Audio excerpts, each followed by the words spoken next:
Sizi başarı dediğimiz şey çoğunlukla ilginçtir ama başkalarının hayallerini gerçekleştirmek. Annemizin, babamızın, arkadaşlarımızın, sevgilimizin, işte örnek aldığımız insanların öğretilmiş ve öğrenilmiş başarılara mahkum olduğumuz bir dönemdeyiz.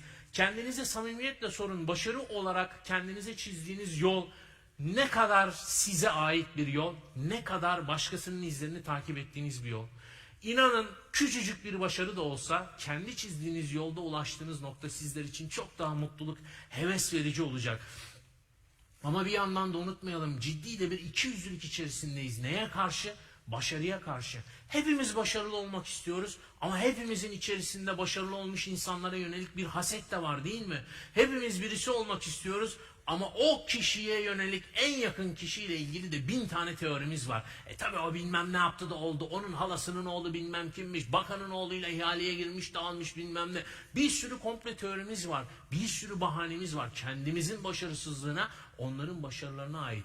Bu kolaycılık, bu tuzağa düşmeyelim. Bu çok tatlı bir kuytudur.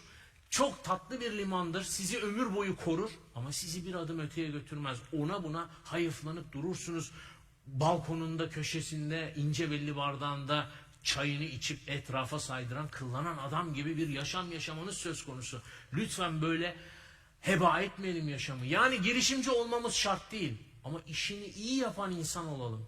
Ve bunun için çoğunlukla ihmal ettiğimiz, görmezden geldiğimiz enteresan da bir kaynağımız var.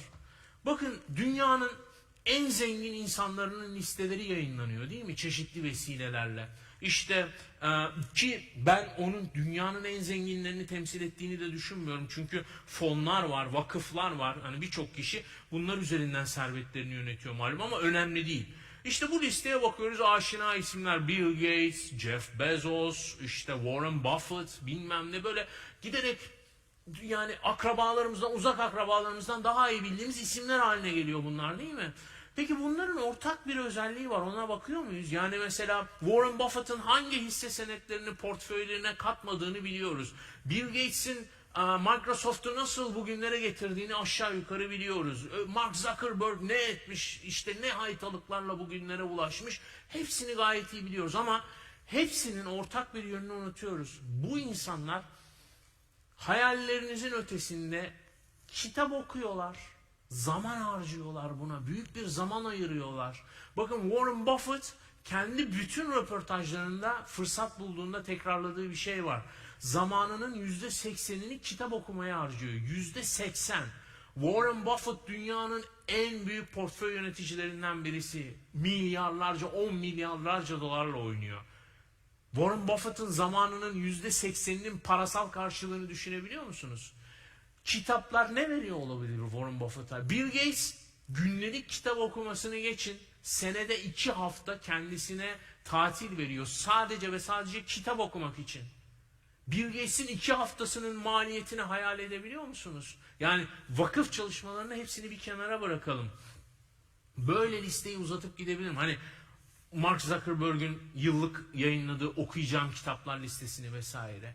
Kitap nedir biliyor musunuz? Kitap bir zaman makinesidir. Sizi 100 yıl, 500 yıl, 1000 yıl geriye götürür.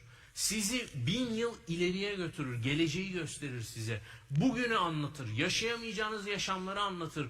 Eşcinselleri, kadınları, erkekleri, fakirleri, zenginleri, işte teröristleri, siyasetçileri vesaire bir sürü kisveye sokar sizi. Size rakamlar verir, gerçekleri gösterir, yalanları gösterir, tarihi anlatır, geleceğe baktırır vesaire. Ve bütün bunları düşünün ki işte insanlar damıtır. Mesela işte ne bileyim, biraz önceki örnekten gidelim. Acar Baltaş ömrünü verir, saçlarını ağartır. Bütün öğrendiklerini bir tane kitaba yazar, 20 liraya satar. 20 lira. Aşağıda bir tane Burger King menü alsak büyük seçim bile vermiyorlar ona. Değil mi? 2100 kaloriyle 10 dakikamızı mı harcayacağız? Bir işinde uzman adamın 40-50 yıllık kariyerini mi emeceğiz? Hayat böyle tercihlerle bezeli işte. Yani dünyanın en zehir zemberek zihinleri bütün hayatındaki en lezzetli şeyleri bir konsantre haline getirip bize 20-30 liraya sunuyor. Kimi zaman bunları sitelerinde yazıyor Ve bizler kendimize bahaneler buluyoruz değil mi? Bilmem kime ulaşamıyoruz, bilmem ne bilgisi bizde yok, falanı yok, filanı yok. Acı gelebilir, kabullenmesi zor gelebilir ama mesele bu kadar çok yapacak şey varken, yani bunca dizi, Instagram'da bunca DM'den yürüyecek aday, efendim Tinder'da bunca seçenek, Facebook'ta bunca video, YouTube'da bunca bilmem ne, Netflix'te bu kadar dizi varken onları bir durdurup kendimizi beslemeye adamak. Hiçbir zaman kendinizi bu kadar düşük maliyetle donatabileceğiniz bir döneminiz olmamıştı. Hiçbir kuşak, sizden önceki hiç kimse ne böyle salonlar ne sahnede böyle sözler dinleme fırsatına sahip olmuştu. Hiçbirisinin bu kadar kitapçısı yoktu. Hiçbirinin interneti yoktu. Ve bize bugünü sağladılar. Bugünü inşa ettiler. Siz biraz önce bahsettiğimiz, işte Evrim Hanım'ın bahsettiği borçlu olduğunuz, pardon Acar Bey'in de bahsettiği borçlu olduğunuz o bir sonraki kuşağa ne hazırlayacaksınız? Bunları düşünmeniz lazım içten içe. Tek sorunumuz sabır ve emek. Bakın, internet dünyanın en büyük buluşu. Ben de çok erken dönemlerinden beri içindeyim ve büyük bir iştahla besleniyorum. Ve böyle bir devirde insanların nasıl olup da böyle bir şeyin içerisinden nasibini alamadığını düşünüyorum. Sadece kendimden bir örnek vereyim. Hayıflanma adına değil ama kabullenme adına. Benim bir sitem var, dünyahalleri.com adresinde. Günde 3-4 saatimi ayırıyorum içini anlamlı bir şeylerle doldurabilmek için. Derdim de o günün en anlamlı, en fikir verecek, en böyle anlam yaratacak, işte ilham verecek şeylerini toparlamak. Ve bunu bedavaya sunuyorum. Ve bunu bedavaya sunabilmek için kendim günde 3-4 saatimi harcıyorum. Artı 3 tane de eleman buldum. Onların maaşlarını, SGK'larını veriyorum. Bir sponsorum vardı. Epeydir yok. Kendi cebimden böyle sahnelere çıkıp para kazanıp onlara maaş yetiştiriyorum. Ve insanlara bedava sunuyorum. Bir hayrı dokunur. Belki birileri ondan ilham alır diye. 20-30 bin kişi okuyor günde. 80 milyonluk bir ülkede yarısı internet kullanıyor, yarısı genç, yarısı işsiz, yarısı umutsuz. Ama mesela bir bedava bir şey var, 30 bin. Ama ben bir slime'ı burnumdan sokup kulağımdan çıkartmaya çalışsam belki ben bile 200 bin izlenirim, değil mi baktığımızda? Peki bu paradoksu nasıl açıklayacağız?